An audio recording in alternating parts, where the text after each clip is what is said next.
সায়ার্ড আয়োজিত গান্ধীজি বিষয়ক জাতীয় স্তরের সেমিনার, সাম্মানিক ফেলোশিপ প্রদান আমন্ত্রিত বক্তা ডক্টর বিবেকানন্দ চক্রবর্তীকে এবং তার গ্রন্থের মোড়ক উন্মোচন।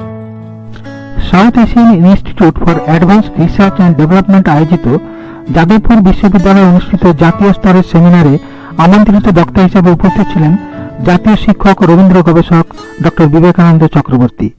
19 অক্টোবরের এই সেমিনারের উদ্বোধন করেন centre for socio cultural studies and রিসার্চের ডিরেক্টর অধ্যাপিকা ডক্টর মনীষা দেব সরকার। আমন্ত্রিত বক্তা হিসেবে উপস্থিত ছিলেন আইসিএসআর এর সদস্য এবং ভারত সরকারের মানব সম্পদ উন্নয়ন মন্ত্রকের আধিকারিক অধ্যাপক ডক্টর দীনবন্ধু পান্ডে, ভারত সরকারের সংস্কৃতি মন্ত্রকের programme officer doctor Mir Kumar Sahu, জাতীয় শিক্ষক, রবীন্দ্র গবেষক ও peace ambassador doctor Vivekananda Chakraborty সহ বহু বিশিষ্ট শিক্ষাবিদ। স্বাগত বক্তব্য রাখেন সাইয়ার্ডের চেয়ারম্যান শ্রী বিশ্বজিৎ রায়চৌধুরী। এদিন অনুষ্ঠান মঞ্চে সাইয়ার্ড সাম্মানিক ফেলোশিপ প্রদান করেন ডক্টর বিবেকানন্দ চক্রবর্তীকে। এছাড়াও ডক্টর বিবেকানন্দ চক্রবর্তী লিখিত গ্রন্থ Mahatma, a symbol of piece, prosperity and humanity এই গ্রন্থের মোড়ক উন্মোচন করেন উপস্থিত অতিথিবৃন্দ। এই সেমিনারে বিভিন্ন বিশ্ববিদ্যালয় থেকে উপস্থিত ছিলেন গবেষকবৃন্দ এবং তারা তাদের গবেষণাপত্র উপস্থাপিত করেন। মেদিনীপুর কলেজের স্নাতকোত্তর বিভাগের ইতিহাসের ছাত্র জালাল মল্লিক এই সেমিনারে অংশগ্রহণ করেন।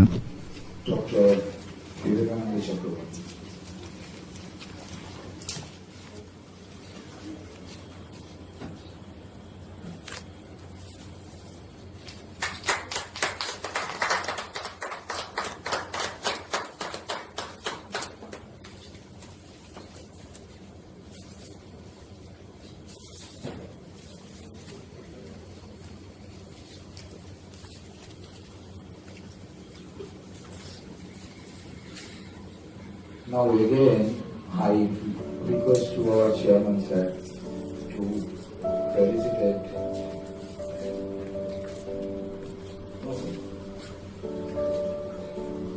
Sangeeta.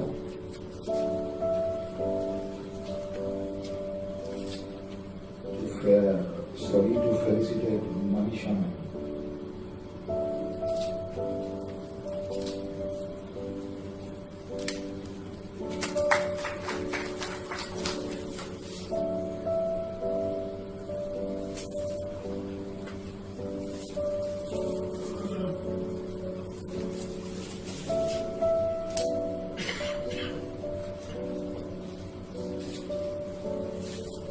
So from the team of the SAIARD, we want to felicitate our chairman sir, Mr. Rajuru.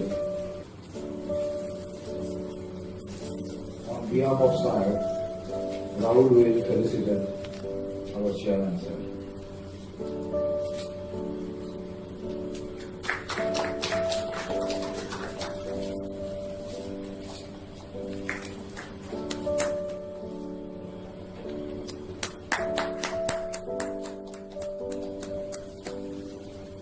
Actually, Dr.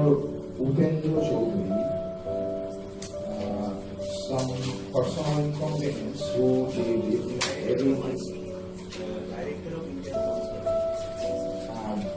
Director of ISSR, he's not able to join this program. So he has sent a message to us. So now we will just, it's an audio message, we will just hear the message, what he has said. Institute for Advanced Research and Development, Dr. Sarkar of the same institute, Dr. Chakravarti, Registrar, Jadavpur University, Jadavpur, Professor Deenbandhu Pandey, Member, ICSSR Governing Council, Dr. Ratnam,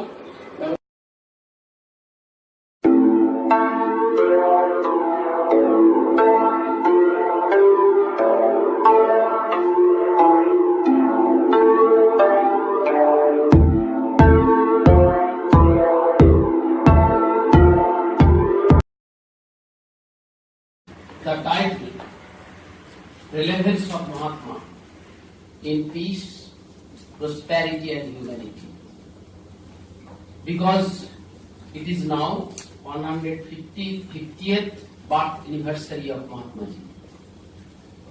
My topic today is the foundations of Mahatma Gandhi's non-violent non-cooperation. Mohandas Karamchand Gandhi was an Indian lawyer, anti-colonial nationalist and political ethicist who employed non-violent resistance to lead the successful campaign for India's independence from the British rule and in turn inspire movements for civil rights and freedom across the world. The honorific Mahatma first applied to him by Rabindranath Tagore in the year 1915 is now used throughout the world. Here comes the great sorcerer, and by some magic he shall teach us from bondage. These were the words with which Srimati Sarojini Naidu eulogistically greeted Mahatma Gandhi's participation in the Indian struggle. And she had scarcely exaggerated the supreme importance of that momentous development in the Indian history. Gandhiji had indeed come from South Africa like a magician across the seas, and all through the length and breadth of the country, his great magic that was to be turned non-violent, non-cooperation spread like a wildfire, ushering in new dreams and unthought of transformations. Hundreds made unthinkable sacrifices. Thousands went to jail. Hundreds reject with a view to accept. That is how man's mission in this world is fulfilled. If political dependence is an evil, one is justified in non-cooperating with those who try to perpetuate it. This might seem to be a form of negation, yet it does affirm the will to be free.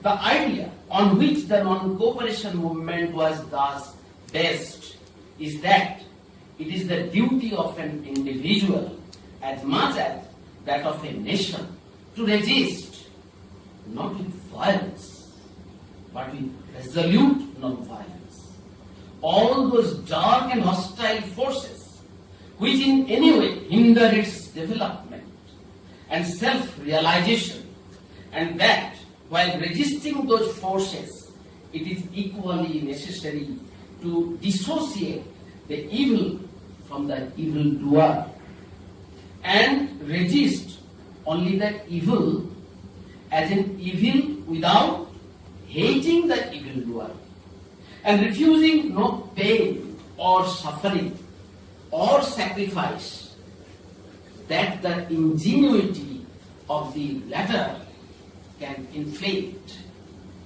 In other words, non-cooperation was essentially an ethical device of self-purification and self-fulfillment.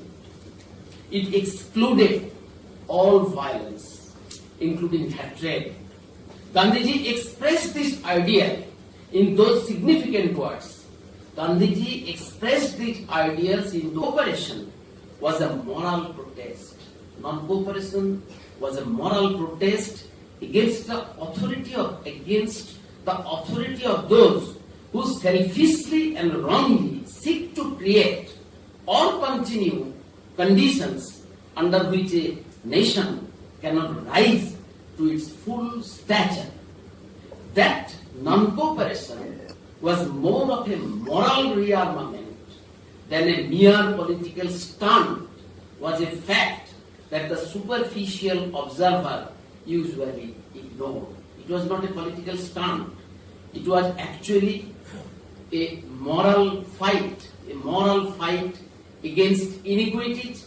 It was really a moral fight against the yoke of the British.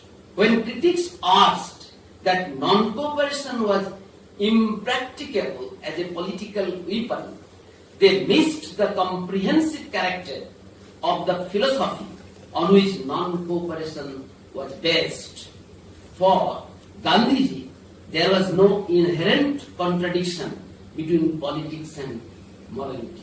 Gandhiji thought that there was no contradiction between politics and morality. To him, as to every great teacher of humanity, life was an indivisible whole. Life was an indivisible whole, and it did not admit of bifurcation. If self-uplift through suffering, if self-uplift through suffering was the basic feature of non-cooperation, it was due to Gandhi's refusal to recognize any direct antithesis between the political and the moral. Like Gautama Buddha or Christ, Gandhiji aimed at a moral revolution as the condition precedent of political freedom. Moral revolution.